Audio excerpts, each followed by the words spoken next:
दिवाली की रात थी। पूरा इलाका चमक रहा था। हर घर में दिए जल रहे थे।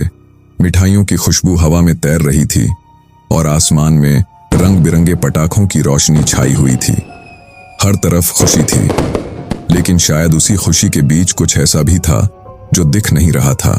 मैं, समीर और रोहित, तीनों बचपन के दोस्त, उस रात पूरे जोश में थे। घर वालों ने साफ मना किया था कि रात ज्यादा देर तक बाहर मत रहना, लेकिन हम तो वही तीन पागल थे जो हमेशा मना की हुई चीज ही करने में मजा लेते थे। मेरी मम्मी ने जाते जाते फिर कहा था, रात 11 के बाद मत घूमना बेटा। दिवाली की रात सिर्फ खुशियों की नहीं होती। कुछ लोग इस रात अंधेरे में और काम करते हैं। पर हमने हंसकर बात टाल दी। समीर बोला, अरे आंटी से कहो कि चिंता न करें, हम पटाखे फोड़कर आ रहे हैं, कुछ नहीं होगा। हम तीनों ने बाइक निकाली और सड़क पर निकल पड़े। हवा में ठंडक थी और दूर दूर तक बस रोशनी के समंदर जैसा नजारा था।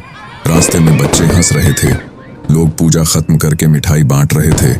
हर चेहरा खुश था। समीर बोला, अरे चलो ना, एक आखिरी चक्कर लगा आते हैं फैक्ट्री के पास वाली सड़क पर। वहां शांति रहती है, पटाखे फोड़ने का असली मजा वहीं आता है। चलो यार। मैंने थोड़ी देर सोचा, लेकिन फिर बोला, वहां के आसपास तो एक पुरानी कोठी भी है ना, लोग कहते हैं कि वहां कोई रहता नहीं। तो क्या हुआ, भूत भी दिवाली मनाते होंगे। हम सब हंस पड़े। हमें क्या पता था यही हंसी उस रात की आखिरी हंसी होने वाली थी। हमारी बाइक शहर की रोशनी से निकलकर धीरे धीरे सुनसान रास्ते की ओर बढ़ने लगी। पीछे पटाखों की आवाजें धीरे धीरे गायब होती जा रही थीं। सामने सिर्फ अंधेरा था और बीच बीच में दूर कहीं कोई पटाखा फूटने की हल्की चमक दिख जाती थी। रात करीब 11:45 हो चुके थे। सड़क के दोनों तरफ झाड़ियां थीं और हवा में अब पहले जैसी मिठास नहीं थी। एक अजीब सी ठंड और सन्नाटा महसूस हो रहा था। मैंने समीर से कहा, भाई यार, चल अब वापस चलते हैं, ये रास्ता अजीब लग रहा है। पर समीर ने बाइक धीरे की ओर बोला, थोड़ा और आगे चलते हैं, देख तो सही कितना सुकून है यहाँ। सुकून? मुझे तो ऐसा लग रहा है जैसे कोई हमारे पीछे चल रहा हो। हम तीनों ने पलटकर देखा। पीछे कोई नहीं था, बस सड़क पर धुआं और हल्का कोहरा था। कुछ मीटर आगे जाने के बाद समीर ने बाइक रोकी।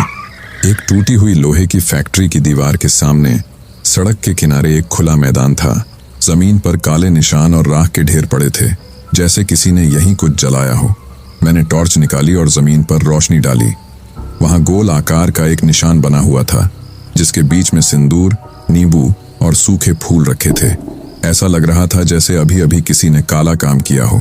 मेरा दिल जोर से धड़कने लगा। चलो यार चलते हैं, ये कोई साधारण जगह नहीं है। पर समीर मुस्कुराया और बोला, अरे इतना मत डर, ये सब लोग यूं ही नाटक करते हैं। चल यहीं एक पटाखा फोड़ते हैं और देखते हैं कि भूत भागता है या नहीं। मैं और रोहित चुप रहे। समीर झुककर जमीन पर एक लड़ी रखता है और माचिस निकालकर बोला, देखते हैं कौन किससे डरता है। उसने माचिस जलाई।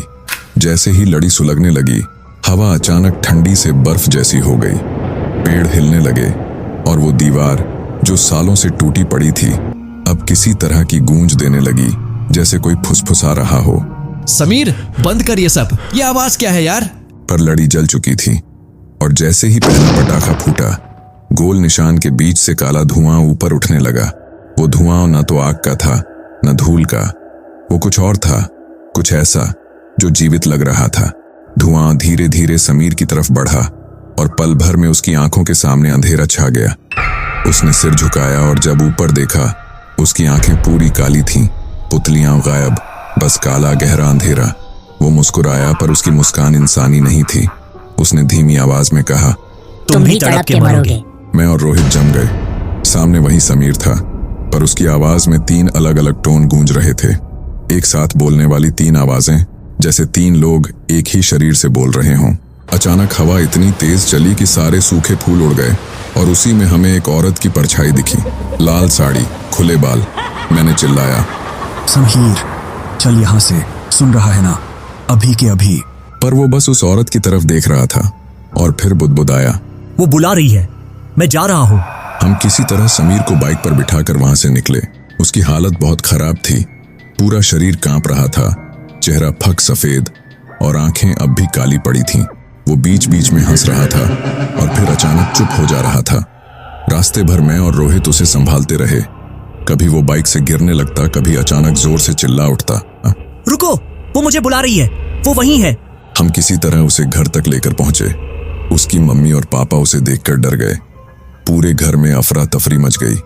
हमने सब कुछ साफ साफ बता दिया, कैसे फैक्ट्री के पास वो अजीब सा निशान था, कैसे धुआं उठा और कैसे समीर की आंखें काली पड़ गईं।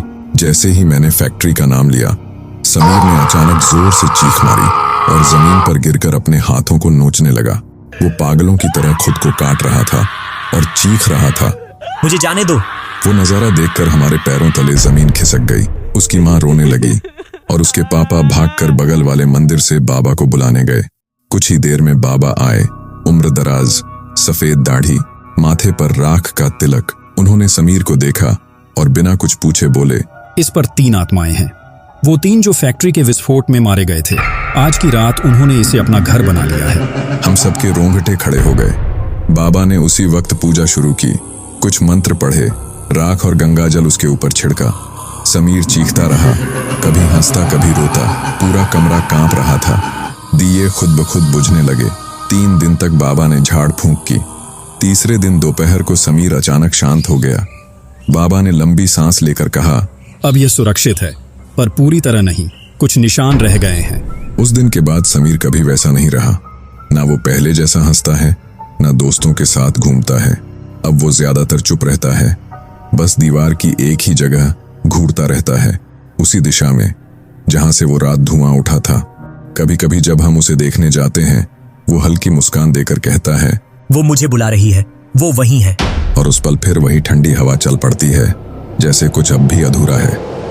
अगर आपको ये कहानी पसंद आई हो तो लाइक, शेयर और सब्सक्राइब करना न भूलें।